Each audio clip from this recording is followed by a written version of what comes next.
My mother was a true partner to my father in the very early days of the business. She was really right there on the firing line with my dad, and she would convince him to calm down, relax, let's try this and see if it'll work. And she was really a great source of balance in our family.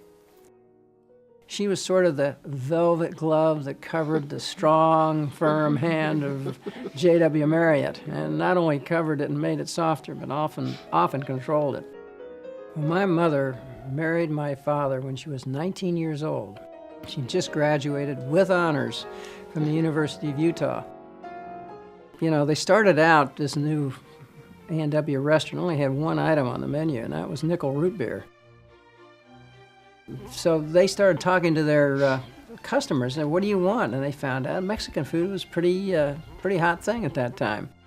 She went over to the Mexican embassy and talked to the chef over there, and he gave her his secret recipe for hot tamales and chili. She cooked all the Mexican food in her apartment and brought it to the Hot Shop restaurant because there was no kitchen in the root beer stand. My mother was very interested in politics. She kind of grew up in a political atmosphere after she was married because my grandmother married Senator Reed Smoot, who was a senior senator from Utah. And he was in office when my mother was living in Washington. And of course, living in Washington, you're surrounded by politics. She became very active in the Republican Party. She was a DC committee woman for Washington. And she was the treasurer for 2 Republican national conventions. She really got to know the leadership in Washington, and they admired her greatly. She was one of the very first trustees of the Kennedy Center, and when the Kennedy Center was built and opened, my mom and dad raised the money to build and establish the Eisenhower Theater.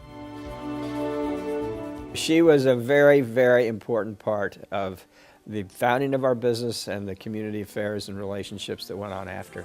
She was so dedicated to the community and so excited about trying to help other people that she was very honored by it. And she told me herself that she was thrilled to have this award named after her.